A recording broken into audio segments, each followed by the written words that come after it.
국민의힘 전당대회가 다가오면서 정말 기가 막히고 끔찍한 일들이 많이 벌어지고 있습니다. 이게 도대체 뭐 하는 짓인지 이해할 수 없다는 생각이 드는데요. 저뿐만 아니라 지금 이 글을 읽고 계신 여러분들도 같은 느낌을 받을 것입니다. 우리는 정정당당하게 국민의힘을 이끌어 나갈 당대표를 뽑아야 합니다. 당대표가 누가 되든지 간에 4명 중 한 사람이 결정될 것입니다. 그렇게 당대표가 결정되면 우리는 그를 전폭적으로 지원해야 합니다. 그래야 여당의 승리로 이어지고 대통령의 승리로 이어지는 것입니다. 하지만 지금 벌어지는 상황은 뭐라 해야 할까요? 앞뒤가 맞지 않습니다. 이번에 당대표가 되지 않으면 정치 생명이 끝난다고 생각하는 것인지 너무나 저열하고 추잡한 행동들이 난무하고 있습니다. 영상을 보시는 분들도 모두 느끼실 것이라 믿습니다. 우리에게 지금 필요한 것은 내부에서 분열하고 죽기 살기로 싸우는 것이 아닙니다. 당대표가 되겠다는 후보라면 특정 세력이나 특정 사람에게 충성하는 것이 아니라 보수파 국민들과 일반 국민들에게 충성해야 합니다. 그리고 지금 후보들이 보여주고 있는 그 투지와 싸움에 대한 열정이 민주당을 상대로 나타나야 하지 않겠습니까? 이런 모습을 보고 있으면 정말 실망스럽습니다. 지금까지 민주당과 어떻게 싸웠는지 모르겠습니다. 민주당을 비판하고 맞서 싸우는 모습은 찾아볼 수 없고 오히려 내부에서만 저질스러운 짓거리들을 하고 앉아있으니 그 의지와 공격력을 민주당에 썼으면 좋겠습니다. 실제로 국민의힘 내부에서도 민주당과 맞서 싸우는 사람들은 별로 보이지 않습니다. 대표적으로 주진 의원이 최근 필리버스터 동안에 민주당의 최선명 특검이 잘못되었음을 국민들에게 설명하며 화제가 되었습니다. 정성래는 법사위원장이란 완장을 차고 얼마나 우스꽝스러운 행동을 하고 있습니까? 우리는 정성래를 규탄하고 법적인 조치를 취해야 합니다. 정청래를 규탄하는 집회를 하고 그의 행태에 대해 목소리를 높여야 합니다. 주진 의원은 정청래를 상대로 법적 조치까지 취하고 정청래 방지법까지 만들겠다고 하지 않았습니까? 이런 모습이 국민의힘 전체적으로 드러나야 합니다. 주진 의원 혼자만 고군분투하는 것처럼 보입니다. 이번에 또 한 사람이 목소리를 냈습니다. 신동욱 의원입니다. 그는 TV조선 앵커 출신으로 원내 수석 대변인을 맡고 있습니다. 신동욱 의원은 이번에 이렇게 말했습니다. 이재명 전 대표의 변호인들이 국회의원이 되어 그것도 법사위원이 되어 이재명 수사검사를 탄핵시키려 한다. 변호인에게 공천을 준다는 것은 사실상 국민 혈세로 변호사비를 지급하겠다는 것과 같다. 이재명 전 대표의 변호인에게 국민 혈세가 사용되는 것은 탄핵 대상이다. 그의 말에 틀린 점이 없습니다. 이런 일은 정말 처음 겪는 일 아닙니까? 대한민국 헌정 역사상 이런 일은 처음입니다. 야당 대표가 수많은 범죄로 재판을 받고 있고 그런 야당이 과반을 차지하고 있는 것도 처음입니다. 그런 야당의 당대표가 자기 사건을 변호했던 사람에게 공천을 주어 그들이 국회의원이 되고 또 그들이 검사를 탄핵시키려 하고 있습니다. 이런 현실 속에서 국민의힘은 진정으로 국민을 위한 정당으로 거듭나야 합니다. 내부 분열을 멈추고 민주당과의 싸움에 집중해야 할 때입니다.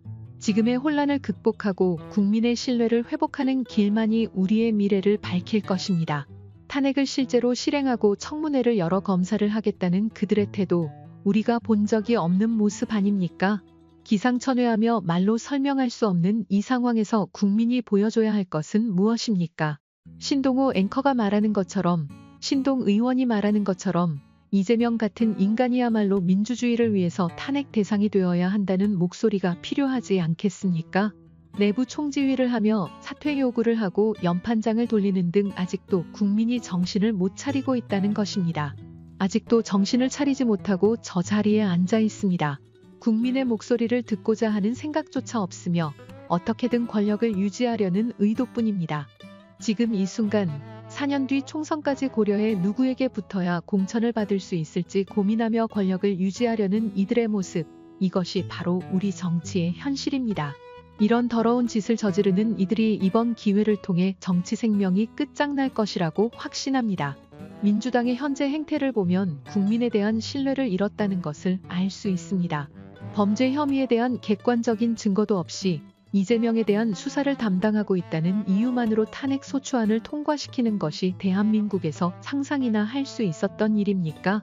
지난 국회에서 김병주 의원이 정신 나간 국민의힘 의원들이라고 비난하며 사과 요구를 거부했던 일, 그 결과로 국회가 파행되는 모습은 그야말로 기가 막힙니다.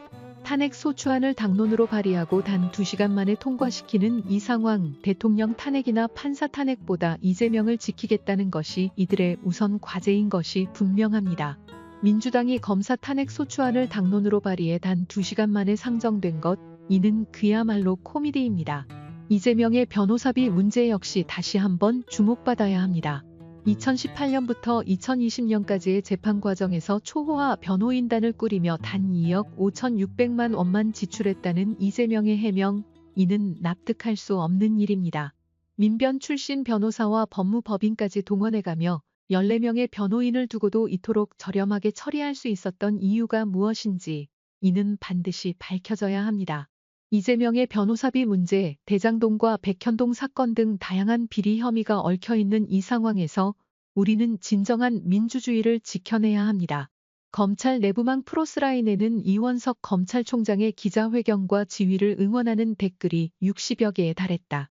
이창수 서울중앙지검장은 입법부의 탄핵 소추권 남용은 반드시 바로잡아야 한다고 주장했고, 김유철 수원지검장은 이재명 전 대표의 대북 송금 수사를 지휘하며 이번 탄핵이 야만적 사태임을 강조했다.